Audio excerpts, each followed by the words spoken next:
बच्चों हम कर रहे हैं कक्षा 9 की गणित की पाठ्य पुस्तक अध्याय 9 समांतर चतुर्भुजों और त्रिभुजों का क्षेत्रफल। बच्चों ठीक है, आज के भाग में हम पढ़ेंगे एक ही आधार और एक ही समांतर रेखाओं के बीच समांतर चतुर्भुजों के क्षेत्रफलों में क्या संबंध होता है, इससे संबंधित प्रमेय।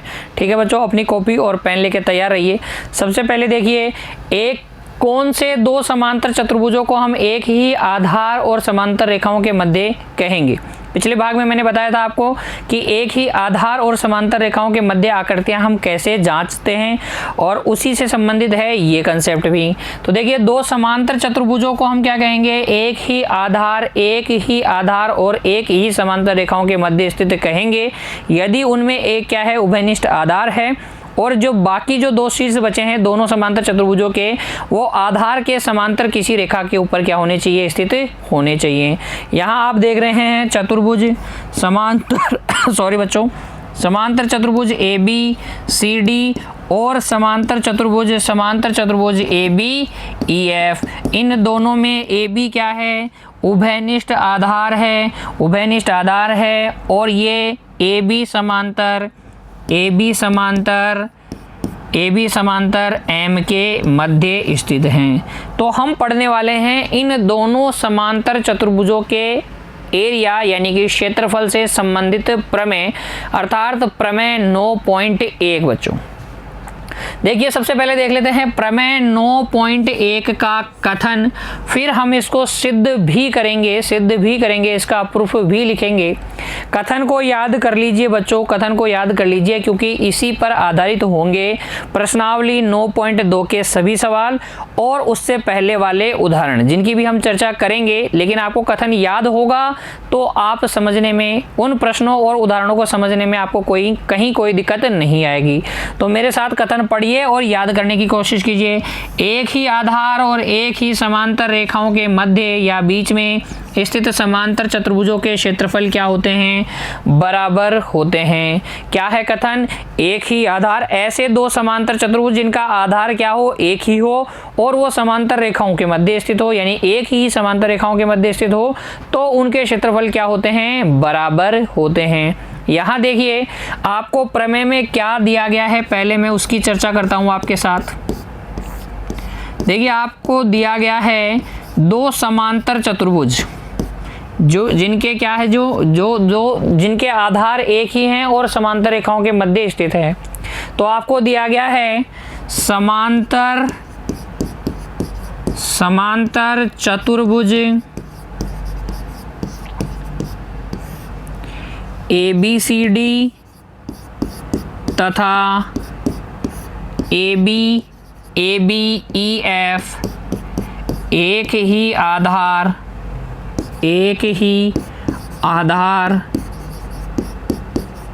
AB तथा एक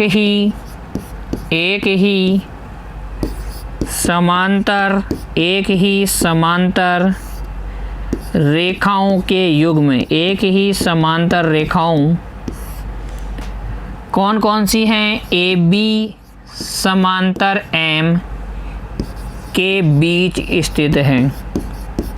प्रमेय के कथन से समझ में आ गया ना आपको कि दो समांतर चतुर्भुज दिए गए हैं, हमने उनको मान लिया ABCD और ABEF, एक ही आधार AB और समांतर रेखाएं AB समांतर M के मध्य स्थित हैं। फिर इसमें आपको सिद्ध क्या करना है वो भी देख लीजिए। फिर आपको इसमें सिद्ध करना है। देखिए बच्चों, क्या सिद्ध करेंगे आप, इसके अंदर आपको सिद्ध करना है कि एरिया क्षेत्रफल किसका, समांतर चतुर्भुज ABCD बराबर है एरिया समांतर चतुर्भुज ABEF, यानी इन दोनों चतुर्भुजों के क्षेत्रफल क्या हैं, बराबर। तो जब भी हम किसी प्रमेय को सिद्ध करते हैं तो पहले हम लिखते हैं उसमें क्या दिया गया है, फिर लिखते हैं हम क्या सिद्ध करना है, उसके बाद में हम लिखते हैं अगर कोई रचना के पद हैं तो रचना लिखेंगे, उसके बाद में हम लिखते हैं उपपत्ति अर्थात प्रूफ। बच्चों तो देखिए, इसमें आपको क्या सिद्ध करना है, यहाँ आपको दो चतुर्भुज दिए गए हैं, कैसे समांतर चतुर्भुज, ABCD, ये वाला, ये ABCD समांतर चतुर्भुज है। इसका क्षेत्रफल आपको बराबर सिद्ध करना है। किसके? इसका क्षेत्रफल आपको बराबर सिद्ध करना है ये चतुर्भुज ABEF के। तो अगर आप ध्यान से देखेंगे तो अंतर किस बात का है?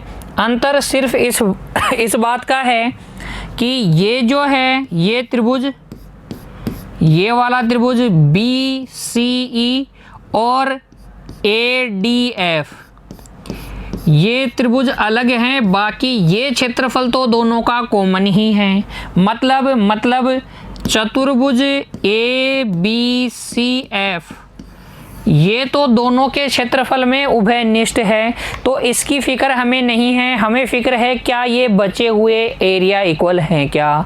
भाई ये तो इसका भी है उसका भी है, तो दोनों में बराबर ही है ये तो। अगर ABCD चतुर्भुज, समांतर चतुर्भुज ABCD में ये जो त्रिभुज दिख रहा है आपको, इसका क्षेत्रफल समांतर चतुर्भुज ABEF में इस कौन सा त्रिभुज है BCE के क्षेत्रफल के बराबर हुआ, तब फिर इन दोनों समांतर चतुर्भुजों के क्षेत्रफल बराबर होंगे। मेरी बात आपको समझ में आई या नहीं? इस बात पे विचार कीजिए। पहले तो आपको क्या दिया गया था?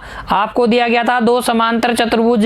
कैसे? जिनके आधार एक ही हैं, तो उभयनिष्ठ आधार कौन सा है? AB है।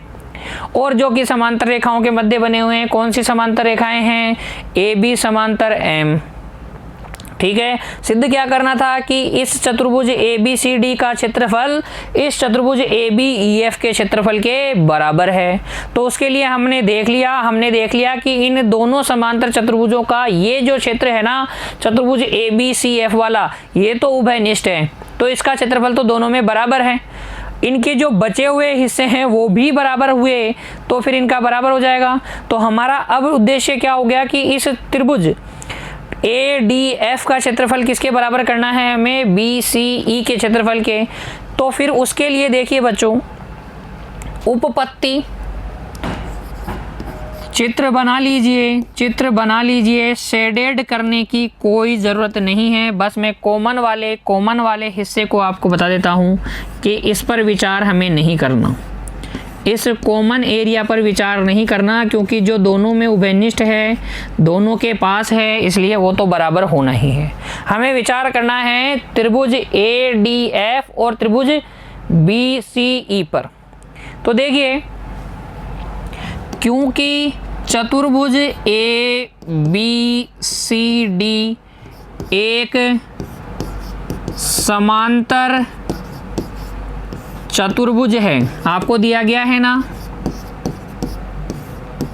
इसलिए आप क्या कहेंगे कि इसकी सम्मुख भुजाएं बराबर होंगी, इसलिए AD जो है BC के बराबर होगा, क्योंकि समांतर चतुर्भुज की सम्मुख भुजाएं बराबर होती हैं। ये वाली भुजा इसके बराबर होगी। ठीक है, इसी प्रकार अगर आप देखें, क्योंकि चतुर्भुज ABEF भी एक समांतर चतुर्भुज है, ये भी एक समांतर क्या है? चतुर्भुज है। इसलिए इसकी सम्मुख भुजाएं भी बराबर होंगी। इसलिए आप बोलेंगे कि AF जो है, AF बराबर है BE के। ये हमारे पास दूसरा समीकरण आ गया। ये जो AF है ना, ये AF, ये वाली AF, ये AF इस सम्मुख भुजा BE के बराबर होंगी।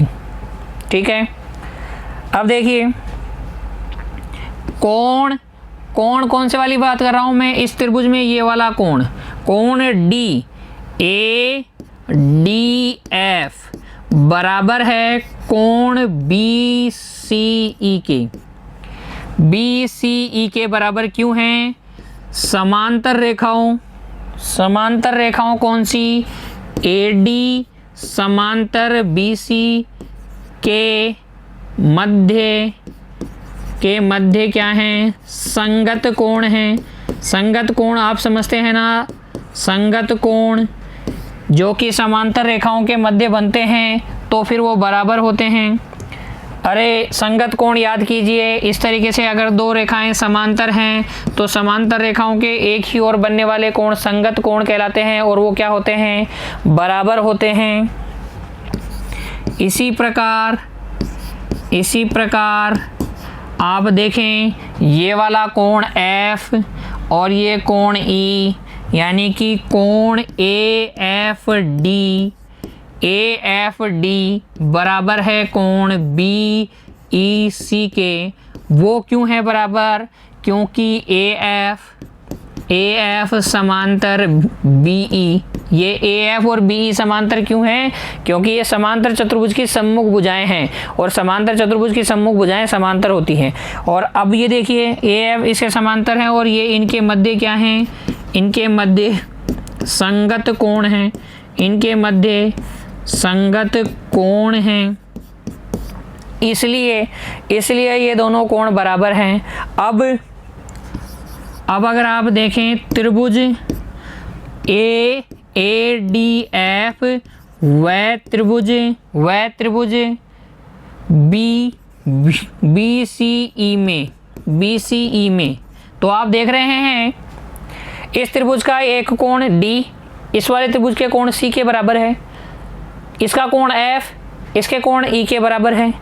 तो क्योंकि इनके दो कोण बराबर हैं इसलिए तीसरा कोण भी बराबर होगा। इसलिए मैं लिख सकता हूँ, इसको मैं बोल देता हूँ समीकरण 3, इसको बोल देता हूँ समीकरण 4। ठीक है, तो इन दोनों त्रिभुजों में कोण जो है कौन सा, DAF कोण जो है CBE कोण के बराबर होगा। क्यों बराबर होगा, त्रिभुज के कोण युग्म कोणों के योग गुणधर्म से, क्योंकि तीनों का योगफल कितना होता है, 180 होता है, जिनमें से अगर दो कोण बराबर हैं, एक त्रिभुज के दो कोण दूसरे त्रिभुज के दो कोणों के बराबर हैं तो उनका तीसरा कोण भी बराबर होता है। अध्याय 7 में आपने पढ़ा है बच्चों, कक्षा 9 में। तो ये दोनों कोण भी बराबर हैं।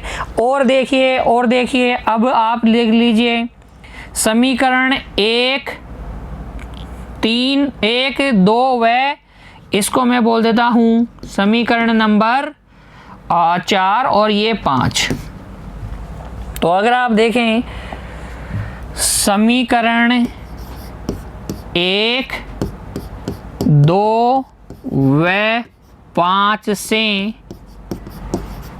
त्रिभुज ए, देखिए चित्र में देखिए बच्चों, अपनी कॉपी में बना लीजिए ADF व त्रिभुज BCE में AD तो किसके बराबर है, BC के। समीकरण 1 में आपने देखा था कोण जो A है इसके कोण B के बराबर है। समीकरण 5 में हमने सिद्ध किया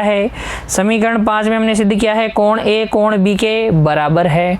और फिर इसकी भुजा AF इसकी भुजा BE के बराबर है, समीकरण 2 में आपने देखा है। तो SAS नियम से भुजा कोण भुजा नियम, सर्वांग समता का जो नियम है भुजा कोण भुजा नियम से त्रिभुज जो है ADF वो हो गया सर्वांग सम त्रिभुज BCE के। और अगर ये सर्वांग सम हैं तो CPCT से आपको पता चल जाएगा कि इनका एरिया भी क्या है, बराबर है। क्योंकि CPCT का मतलब क्या है बच्चों, corresponding parts of congruent triangle, सर्वांग सम त्रिभुजों के संगत भाग नियम। तो सर्वांग सम त्रिभुजों के संगत भाग बराबर होते हैं, इसलिए उनके संगत एरिया भी बराबर होंगे, संगत क्षेत्रफल भी बराबर होंगे। तो इन दोनों का क्षेत्रफल बराबर आ गया। तो अब देखिए दोनों ओर जो उभयनिष्ठ क्षेत्र था ना उसको जोड़ दीजिए, दोनों ओर एरिया ऑफ ABCF जोड़ने पर अगर आप जोड़ देते हैं तो देखिए area of ADF plus area of ADF plus area of ABCF आ जाएगा इधर, और इधर आ जाएगा area of BCE plus area of ABCF। तो देखिए चित्र में जोड़िए, चित्र में ये इस वाले त्रिभुज में उभयनिष्ठ वाला क्षेत्र जोड़ दीजिए, ADF में उभयनिष्ठ वाला क्षेत्र जोड़ देंगे तो ये कौन सा बन गया, एरिया ऑफ चतुर्भुज ABCD बन गया क्या, तो ये बन गया, ये बन गया है एरिया ऑफ क्वाड्रिलेटरल ABCD यानी कि समांतर चतुर्भुज ABCD का क्षेत्रफल, और इन दोनों को जब आप जोड़ोगे तो ये बन जाएगा एरिया ऑफ ABEF।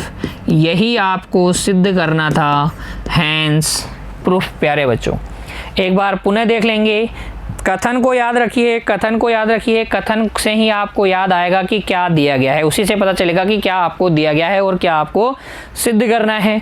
फिर आप दिमाग लगाएंगे कि अगर मुझे इन दोनों चतुर्भुजों के क्षेत्रफल बराबर करने हैं तो सिर्फ मुझे इतना सा करना है, इस वाले त्रिभुज का क्षेत्रफल इस वाले त्रिभुज के क्षेत्रफल के बराबर। तो त्रिभुजों के क्षेत्रफल में कब बराबर कर पाऊंगा, जब मैं इनको सर्वांग सम कर पाऊंगा।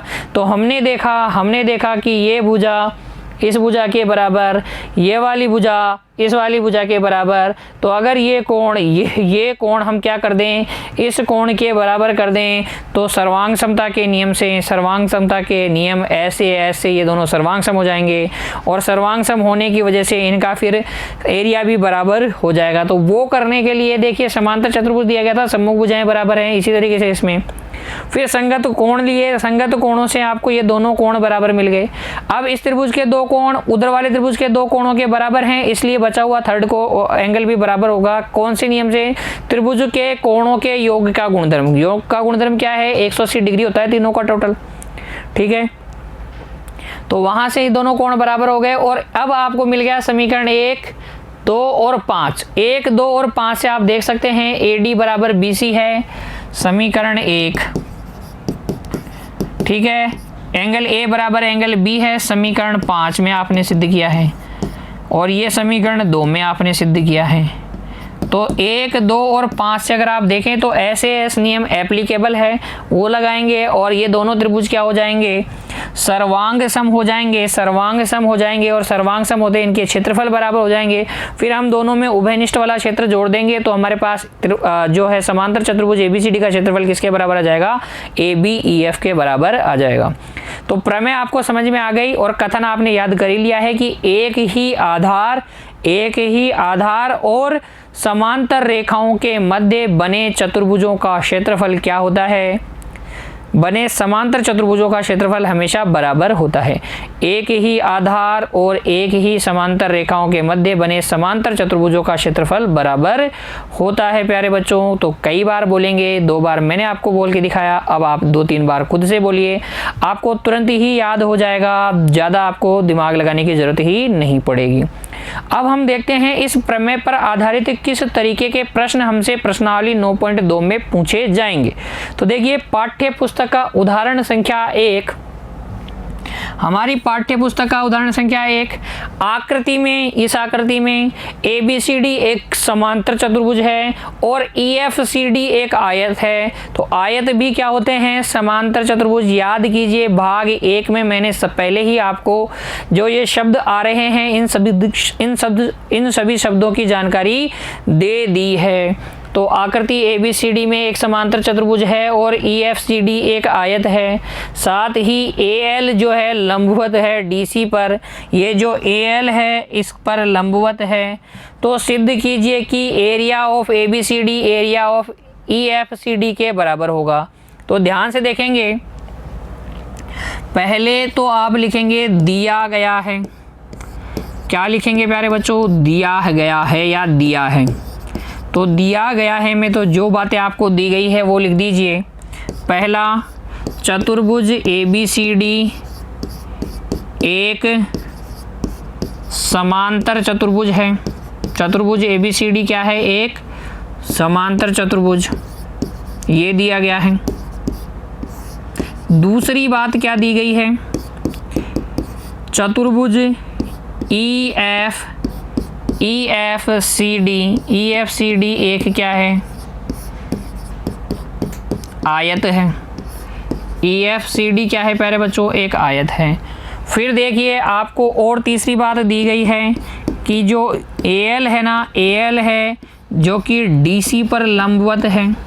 फिर आपको सिद्ध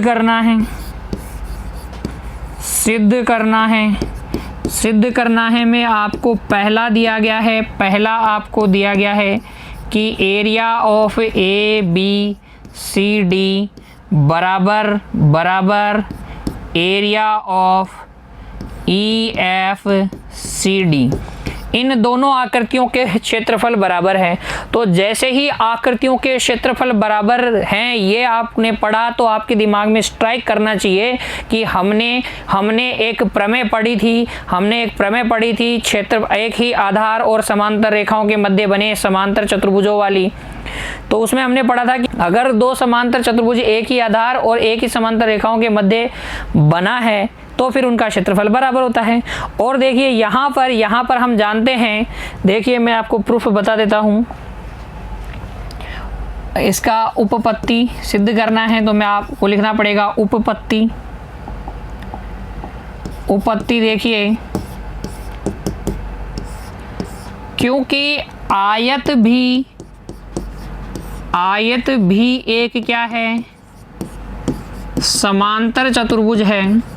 आयत भी एक समांतर चतुर्भुज है। अतः सभी के सारे आयत क्या होते हैं, समांतर चतुर्भुज होते हैं। क्यों? क्योंकि समांतर चतुर्भुज किसे कहते हैं, जिसकी सम्मुख भुजाएं बराबर और समांतर हों। ठीक है, यहाँ पर देखिए आयत की भुजाएं क्या होती हैं, सम्मुख भुजाएं बराबर होती हैं, समांतर भी होती हैं। तो हर एक आयत क्या होता है, समांतर चतुर्भुज होता है। इसलिए आयत जो था कौन सा आपका, आयत EFCD एक क्या है, समांतर चतुर्भुज है। एक समांतर चतुर्भुज है। आयत क्या है, होता है एक समांतर चतुर्भुज होता है, इसलिए ये एक समांतर चतुर्भुज है। तथा एक ही आधार व एक ही समांतर रेखाओं के मध्य एक ही समांतर रेखाओं के मध्य बने समांतर चतुर्भुजों का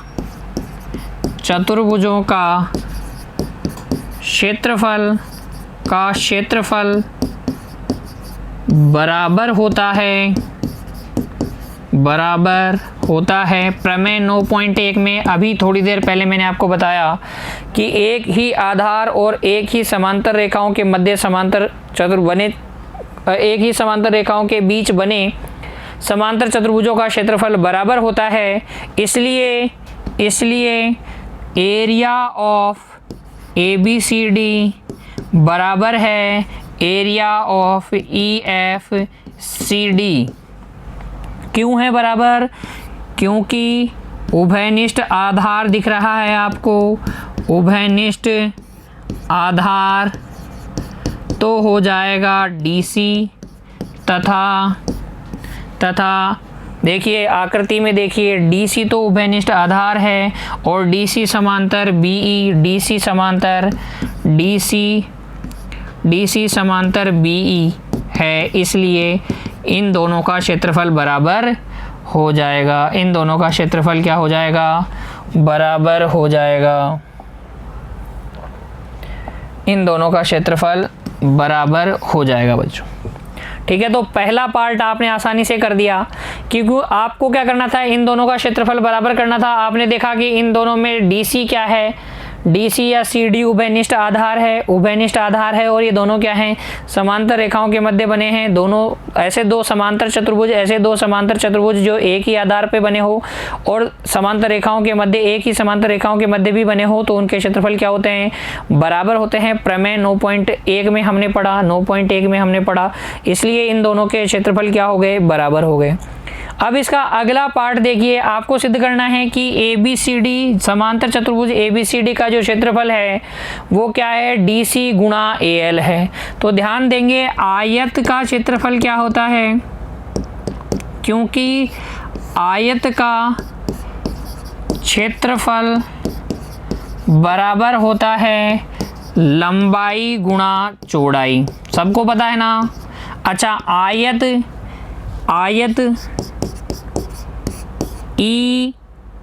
EFDC का क्षेत्रफल, EFDC का क्षेत्रफल क्या हो जाएगा, EFDC का क्षेत्रफल हो जाएगा DC आधार लंबाई तो हो गई इसकी DC गुणा ऊंचाई कितनी, ये ले लीजिए ED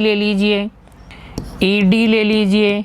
अब ध्यान दीजिएगा DC गुणा ED की जगह में AL लिख सकता हूँ क्या, ED की जगह में AL लिख दूंगा, क्योंकि क्या है, क्योंकि देखिए ED किसके बराबर है, AL के बराबर है। क्यों, दो समांतर रेखाओं के मध्य की दूरी हमेशा क्या होती है, बराबर होती है, और ये मध्य की दूरी है, ये भी 90 डिग्री का कोण है, तो ये भी एक आयत हो गया, ये भी एक आयत हो गया, इसलिए ये AL किसके बराबर है, ED के बराबर है। तो आप ऐसे लिख सकते हैं DC गुणा AL, और आयत AB इसकी जगह आयत EFDC की जगह लिख सकते हैं आप एरिया ऑफ समांतर चतुर्भुज ABCD, वो बराबर हो जाएगा DC गुणा AL, वो किसके बराबर हो जाएगा, DC गुणा AL के। Hence prove. आसान सा प्रश्न। इसी तरीके के प्रश्न आपको प्रश्नावली 9.2 में भी पूछे जाने हैं। खुद से प्रैक्टिस कीजिएगा बच्चों, उनकी खुद से प्रैक्टिस कीजिएगा। एक और एग्जाम्पल हम देख लेते हैं, एक और एग्जाम्पल, उदाहरण संख्या 2, पाठ्य पुस्तक का उदाहरण संख्या 2 भी देख लेते हैं बच्चों। यदि एक त्रिभुज और एक समांतर चतुर्भुज एक ही आधार और एक ही समांतर रेखाओं के बीच स्थित हो तो सिद्ध कीजिए कि त्रिभुज का क्षेत्रफल समांतर चतुर्भुज के क्षेत्रफल का क्या होता है, आधा होता है। अब ध्यान दीजिएगा बच्चों, यहाँ पर आपको क्या दिया गया है, दिया है में आप क्या लिखेंगे, एक त्रिभुज और एक समांतर चतुर्भुज का आधार एक ही है, तो आप लिखेंगे त्रिभुज ABC व समांतर चतुर्भुज, कौन बच्चों, समांतर चतुर्भुज, समांतर चतुर्भुज ABCD एक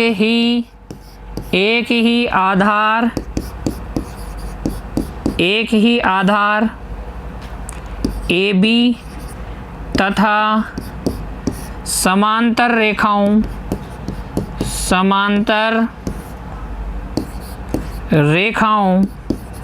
कौन सी हैं समांतर रेखाएं, AB समांतर DC के बीच स्थित हैं। अच्छा, तो आपको क्या सिद्ध करना है, आपको सिद्ध करना है कि त्रिभुज का जो क्षेत्रफल है, एरिया ऑफ ट्राइंगल ABC, वो क्या है, आधा है किसका, एरिया ऑफ ABCD का। अब मैं आपको चित्र में इसको समझा देता हूँ। तो देखिए, आपको दिया गया है कि एक समांतर चतुर्भुज, ये एक समांतर चतुर्भुज है, इस तरीके से ये एक समांतर चतुर्भुज है। क्या नाम है इसका, ABCD, ठीक है। ये समांतर चतुर्भुज और एक त्रिभुज, एक ही आधार और एक ही आधार ए बी पे बना है, तो इस बिंदु को आप यहाँ भी ले सकते हैं, ए बी पी ले लीजिए बच्चों, त्रिभुज को ए बी पी ले लीजिए, सी भी ले सकते हैं। ये जो बिंदु पी है वो सी पर भी ले जाओगे तो भी कोई फ़र्क नहीं पड़ने वाला। तो आप ए बी पी लिख दीजिएगा, ए बी पी लिख दीजिएगा, A B P, A B P. तो ये जो त्रिभुज है ए बी पी और समांतर चतुर्भुज ए बी सी डी एक ही आधार और समांतर रेखाओं के मध्य बने हुए हैं। आपको सिद्ध करना है कि इस ए बी पी का क्षेत्रफल, इस ए बी पी का क्षेत्रफल पूरे त्रिभुज के पूरे समांतर चतुर्भुज के क्षेत्रफल का क्या है, आधा है। तो उसके लिए आपको क्या करना पड़ेगा, एक रचना करनी पड़ेगी, रचना करनी पड़ेगी। और रचना क्या करेंगे आप, इस त्रिभुज से क्या बना लीजिए, एक समांतर चतुर्भुज बना लीजिए। किस तरीके से, देखिए इसको थोड़ा आगे बढ़ा लीजिए, इसको थोड़ा आगे बढ़ाइए,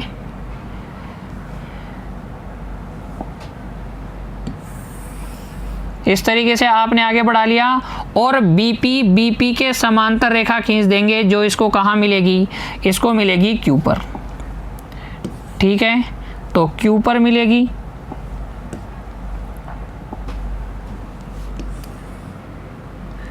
ठीक है, तो रचना आपने क्या किया है, रचना में आप लिखेंगे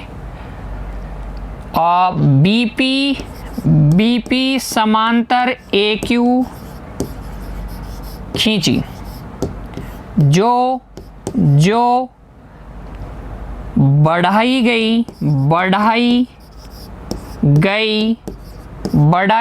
CD को क्यू पर मिलती है। ठीक है, बढ़ाई गई CD को QP पर मिलती है। अब ध्यान से देखिएगा, अब ध्यान दीजिएगा, पूर्व पर ध्यान दीजिएगा, उपपत्ति। क्या आप ये जानते हैं कि समांतर चतुर्भुज का विकर्ण इसको दो बराबर क्षेत्रफल वाले त्रिभुजों में विभाजित कर देता है?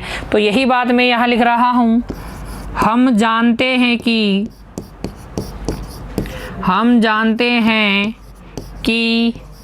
समांतर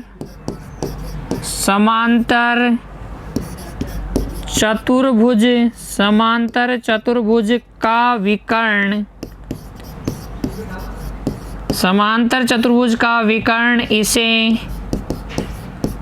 दो बराबर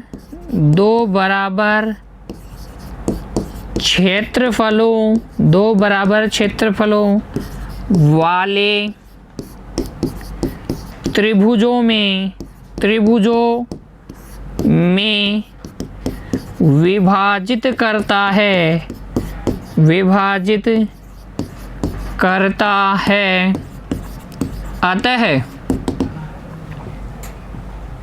ठीक है, अतः आप देख सकते हैं समांतर चतुर्भुज ए बी पी क्यू में, अच्छा क्या ये समांतर है क्या?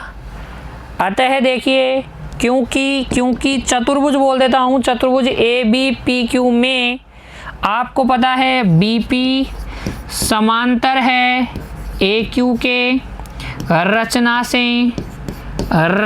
से, और फिर आपको ये भी पता है कि ए बी जो है समांतर है सी डी के, अर्थात ए बी जो है समांतर है पी क्यू के।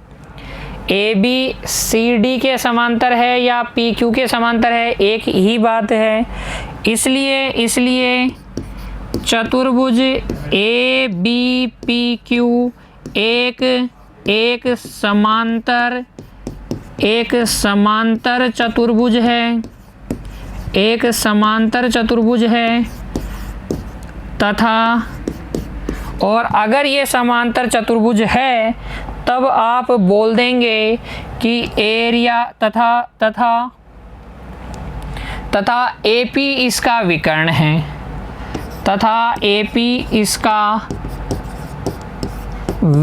है, और अगर एपी इसका विकर्ण है तब area of A B P जो दो त्रिभुज में बांटेगा ये विकर्ण, इसको, इस समांतर चतुर्भुज को, इस समांतर चतुर्भुज का विकर्ण AP है, तो ये एक त्रिभुज हो गया और एक त्रिभुज ये हो गया। इन दोनों का क्षेत्रफल बराबर होगा। ABP का एरिया डेफिनेटली बराबर होगा APQ के, और ये होंगे आधा किसके, चतुर्भुज ABPQ के। समांतर चतुर्भुज के आधे आधे हो जाएंगे, क्योंकि हम जानते हैं बच्चों कि समांतर चतुर्भुज का विकर्ण इसको दो बराबर क्षेत्रफलों वाले त्रिभुजों में विभाजित करता है। इसलिए देखिए चतुर्भुज ABPQ में ये भुजाएं क्या हैं, सम्मुख भुजाएं बराबर हैं, इसलिए ये समांतर चतुर्भुज हो गया। और AP इसका विकर्ण है, तो ये दोनों त्रिभुजों के क्षेत्रफल बराबर होंगे और समांतर चतुर्भुज के क्या होंगे, आधे आधे होंगे। अब देखिए आपको पता है क्योंकि समांतर चतुर्भुज ABCD व समांतर चतुर्भुज ABPQ में उभयनिष्ठ आधार क्या है, एक आधार उभयनिष्ठ आधार है AB तथा बच्चों AB जो है समांतर है किसके, CQ के। अतः इसलिए इनके क्षेत्रफल बराबर होंगे। ABCD का जो क्षेत्रफल होगा वो ABPQ के क्षेत्रफल के बराबर होगा। प्रमेय नंबर 9.1 देखिए, वहाँ से आपको समझ में आ जाएगा कि अगर दो समांतर चतुर्भुजों के आधार बराबर हैं और एक ही समांतर रेखाओं के मध्य स्थित हैं तो उनके क्षेत्रफल बराबर होते हैं। ये हो गया समीकरण नंबर 1 और ये हो गया समीकरण नंबर 2। अब देख लीजिए आप समीकरण 1 व 2 से एरिया ऑफ ट्राइंगल ABP बराबर हो जाएगा 1/2 एरिया ऑफ ABPQ की जगह आप लिख सकते हैं ABCD। यही आपको सिद्ध करना था, हैंस प्रूफ। तो आपको सिर्फ एक बात दिमाग में रखनी है कि कौन सी आकृतियों के क्षेत्रफल की बात हो रही है और उनके मध्य कोई उभयनिष्ठ आधार है क्या। अगर उभयनिष्ठ आधार है तब तो फिर आप क्या लगा देंगे, प्रमेय 9.1 अप्लाई कर देंगे और आपको क्या मिल जाएगा, अभिष्ट हल मिल जाएगा। उम्मीद करता हूं बच्चों प्रमेय 9.1 और उससे संबंधित दोनों उदाहरण आपको अच्छे से समझ में आ गए होंगे। अब आप प्रश्नावली 9.2 के सभी प्रश्न हल करने का प्रयास करेंगे। मिलते हैं अगले वीडियो में, तब तक के लिए बच्चों प्रैक्टिस करते रहिए, खुश रहिए, धन्यवाद।